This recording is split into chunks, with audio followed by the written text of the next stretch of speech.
Hello, this is Sean from Broadsword Media, and this is the first video I've uploaded of 2017. The most recent video I uploaded prior to this was when I was predicting the winner of the general election in the United States back in November 2016. Unfortunately, I was right in predicting Trump to beat Hillary. Although I predicted 280 to 254, he won like 300 to 236 and apparently called it like the greatest electoral college victory ever when he's forgotten that Obama beat both McCain and Romney in like 3 hours and it took all night for Trump. And also didn't know that when Richard Nixon ran for re-election, he won 49 states. So yeah, greatest electoral college victory, my ass. Anyways, let's start with our National Football League Wild Card Round predictions. Let's do the AFC side. We got the 12-4 Oakland Raiders at the 9-7 Houston Texans. Now, if Derek Carr was in there, the Raiders win easily.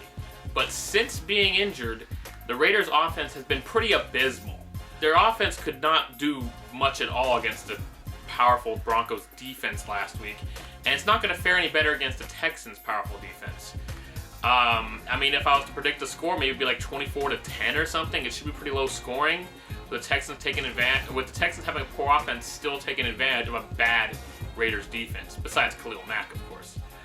And the Texans defense is just too much. I hate saying that about the Raiders. It's the first time they've been to the playoffs since 2002, when their team lost the Super Bowl against their former coach John Gruden's Buccaneers. Let's go to the 10-6 Miami Dolphins at the 11-5 Pittsburgh Steelers.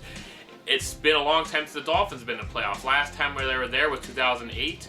They're kind of lucky to be able to make it because Tom Brady of the Patriots was injured the entire season. They had to put Matt Castle in, and even then the Dolphins barely made it. It was a miracle season because they were 1-15 the year before, though. Anyways, 10-6. Ryan Tannehill finally did what was needed to make this team good. Unfortunately, he's questionable on the injury list.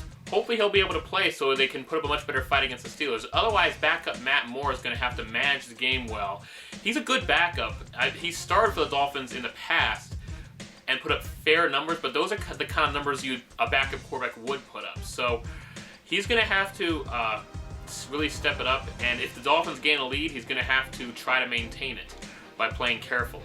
The Pittsburgh Steelers got everything going for him. Ben Roethlisberger's healthy, Le'Veon Bell is healthy, Antonio Brown is healthy, and their defense has improved too. So this should be a Steelers victory. I'm going to say maybe about like 30-17, and if Ryan Tannehill's in there, maybe like 27-21 or something. Steelers victories in both.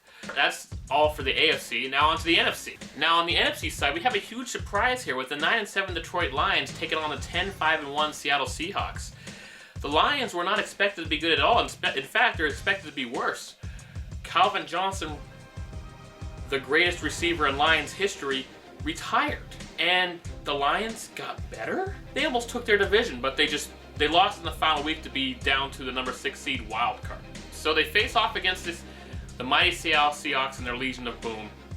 None of their starters are injured. The Lions have some injuries here and there, including Theo Riddick, who is going to be out, and he was a pretty good running back for him, so that's going to lose a dimension on offense. But Matthew Stafford's a great quarterback this year. He's probably having the best year he's ever had, an MVP caliber year, although he's playing through an injury that's making him play not as good as of late.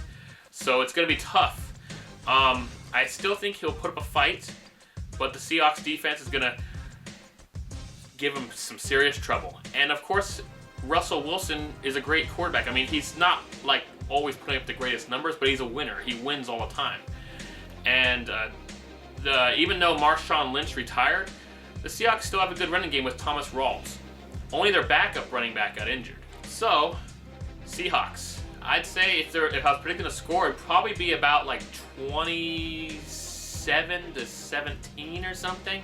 Somewhere along those lines. Now, last but not least, easily the greatest matchup of them all. The 11-5 New York Giants at the 10-6 Green Bay Packers. The Giants, they finally did. They finally returned to the playoffs for the first time since 2011. It looks like making a change at head coach made all the difference. Also, their defense improved a lot this year. Unfortunately, Jason Pierre-Paul suffered another injury this year. Not the firecracker one from last year, but he suffered another injury and is out. So that's unfortunate. So that's going to hurt them on defense. But otherwise, the Giants' defense as a whole is one of the best in the league. The Green Bay Packers, they're on a 6-game winning streak. So at one point they were 4-6, now they're 10-6, and yeah, they're kicking ass. Now the last 2 times these two teams faced in the playoffs, that is 2011, when the 9-7 Giants upset the 15-1 Packers, and then beat the Niners, and then beat the Patriots to win the Super Bowl. And then that was 2007, so 2011, and then back in 2007, the 10-6 Giants upset the 13-3 Packers in the NFC Championship, and then beat the 16-0 Patriots in the Super Bowl, in what was probably the greatest Super Bowl ever. So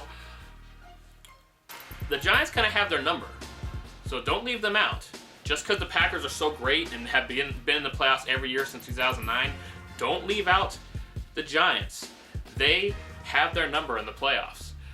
Plus, Eli Manning is like the total opposite of his older brother, Peyton Manning. Peyton Manning dominates during the regular season, but has some inconsistency during the playoffs.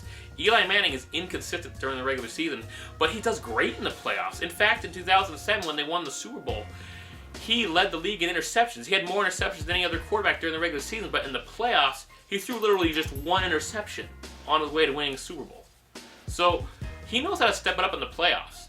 Absolutely. So don't count them out at all. Plus, he has Odell Beckham Jr. to throw to, which is easily the best receiver he's had to throw to since Plaxico Burress.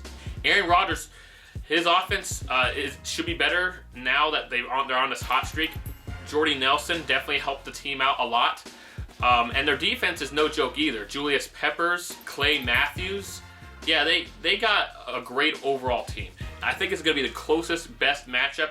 I'm going to say about like 27-24 or so. It'll be a very close matchup, or maybe 24-21, somewhere around there. The Packers win by basically just a field goal. So those are my predictions. Last year, I predicted all the road teams to win the Wild Card Round, and I was correct. All of them won.